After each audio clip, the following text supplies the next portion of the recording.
E aí galera, tudo bem com vocês? Hoje eu vim aqui falar sobre o filme Caça-Fantasmas que está no catálogo da Netflix. Chega aí, deixe seu like, se inscreve no canal e bora pro vídeo!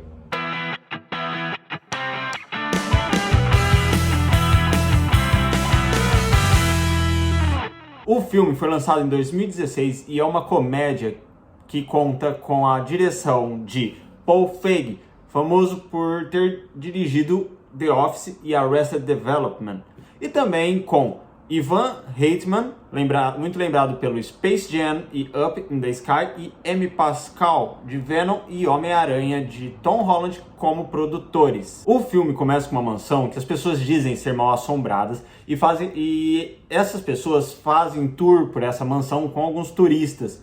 E uma certa vez, algumas coisas sinistras começaram a acontecer e o dono da mansão resolveu procurar Erin Gilbert, interpretada por Kristen Carroll Wing, para perguntar sobre o que estava acontecendo e sobre um livro que ela tinha publicado que ela mesma não se orgulhava. E esse livro falava sobre atividades paranormais, fantasmas. Erin vai então até sua amiga Abby Yates, interpretada pela atriz Melissa McCarthy, famosíssima pela atuação em Gilmore Girls e Mike e Molly.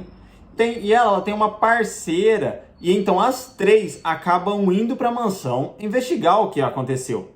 Nesse caminho, elas montam uma equipe toda composta pela doutora Gillian Holtzman e Pat Tolan, que é interpretada por Leslie Jones, além do recepcionista da equipe Kevin, interpretado pelo famoso Chris Hemsworth. O filme ele traz uma trama da briga entre Erin e Abby, lá quando elas eram adolescentes e publicaram o livro que o cara foi atrás. Depois disso, elas se separaram e cada uma seguiu o seu caminho. E as coisas não estão muito bem entre elas.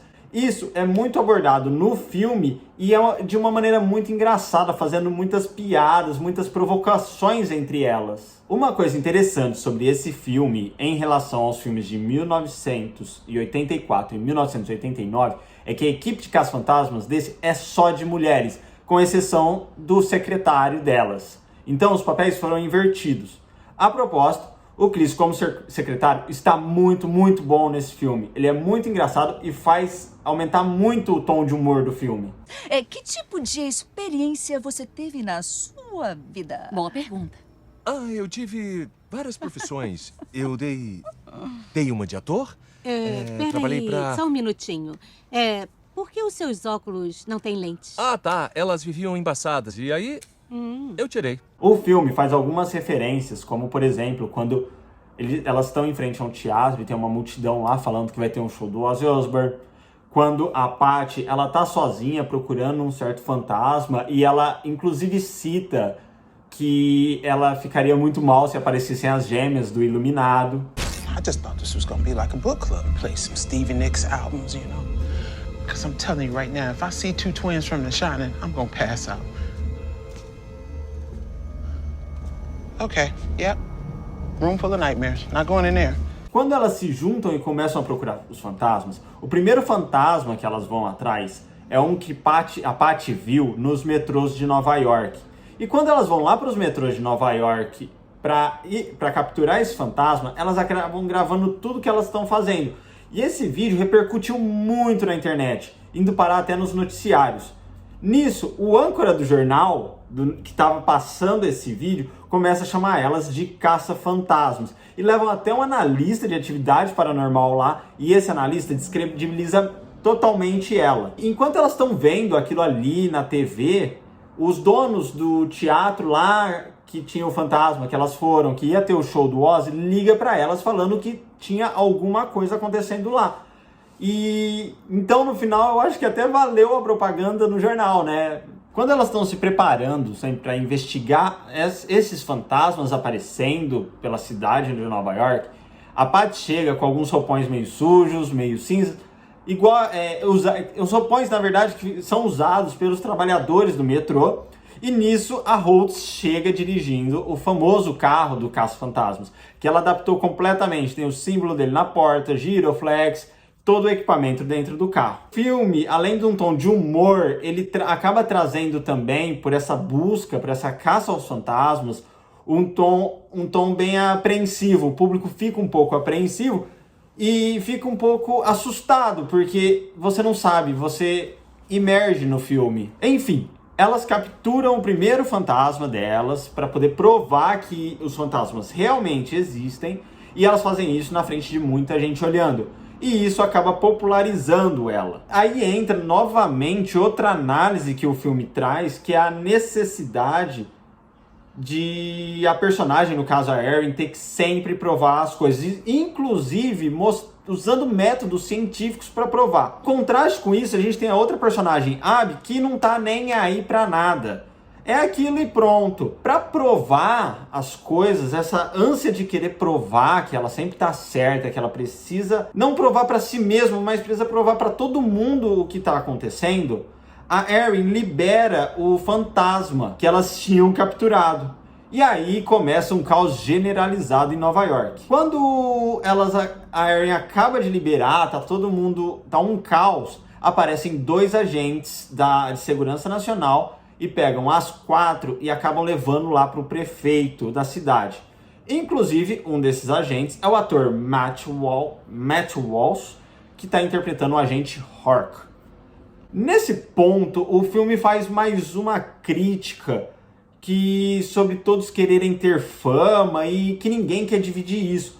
Isso é muito retratado no filme, quando as casas fantasmas são levadas até o prefeito e eles mandam elas pararem o que elas estão fazendo porque elas estão chamando muita atenção. Ou seja, ninguém pode chamar mais atenção do que ele. O filme usa uma maneira muito fácil também, mais uma referência, para explicar os significados das linhas de lei, que são alinhamento entre vários lugares de interesse geográfico e histórico no planeta Terra, como, por exemplo, monumentos megalíticos e cordilheiras.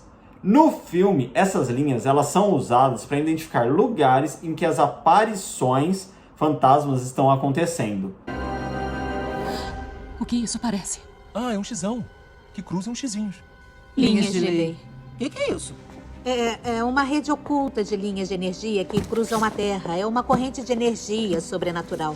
Se você marcar os locais sagrados e eventos misteriosos no mundo e ligá-los com linhas, os cruzamentos são locais com uma energia excepcional. E através dessas linhas, dos estudos dessas linhas, elas descobrem onde vai acontecer o evento principal, o evento que o nosso vilão quer liberar todos os fantasmas. Quando elas chegam no lugar e tem uma conversa bem bacana entre o vilão, que o nome dele é Roa, interpretado por Neil Casey, que ele tá tentando soltar os fantasmas, e então a Abby começa a ter essa conversa com ele, e nessa conversa algo chama a atenção, porque é um tema muito sério que eles abordam, que é sobre o bullying, que muitas pessoas hoje sofrem o bullying por serem diferentes e pensarem diferentes. E nesse caso, o Rowan tinha sofrido bullying a vida inteira por pensar diferente, por não se enquadrar em nenhuma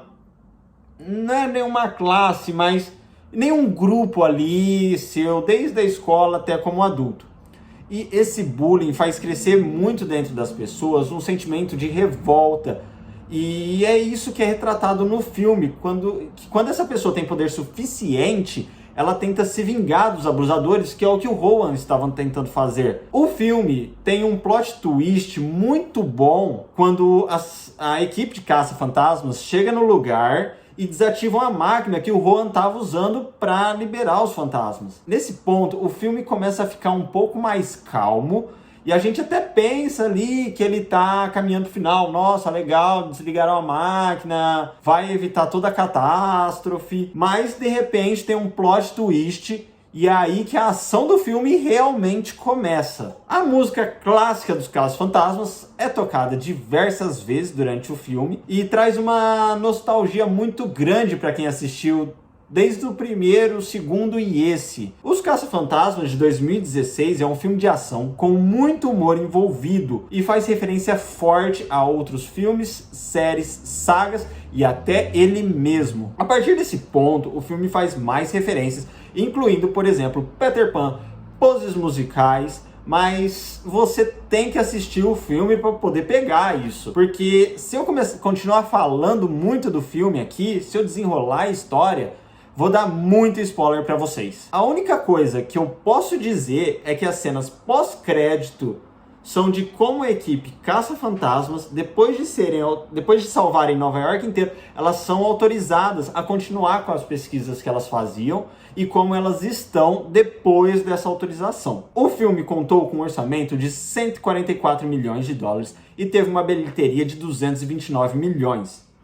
O público não gostou do filme, dando nota 49, segundo Rotten Tomatoes. Eu, particularmente, gostei muito do filme por causa dessa nostalgia que ele traz, essa imersão nesse mundo. E eu concordo muito com a crítica, que a crítica sim deu nota 73, de acordo com o mesmo site. O filme, de acordo com a crítica, foi definido como: Os Caça-Fantasmas faz um trabalho impressionante de se destacar por conta própria como uma comédia sobrenatural maravilhosamente lançada, mesmo que não possa deixar de ser um pouco emparecida em comparação com o clássico original, lá de 1984 e 1989. Se você assistiu e percebeu alguma coisa diferente, se gostou ou não do filme, deixa aqui nos comentários. Também não esquece de deixar seu like, se inscrever no canal, clicar no sininho e ficar por dentro de tudo. Até mais!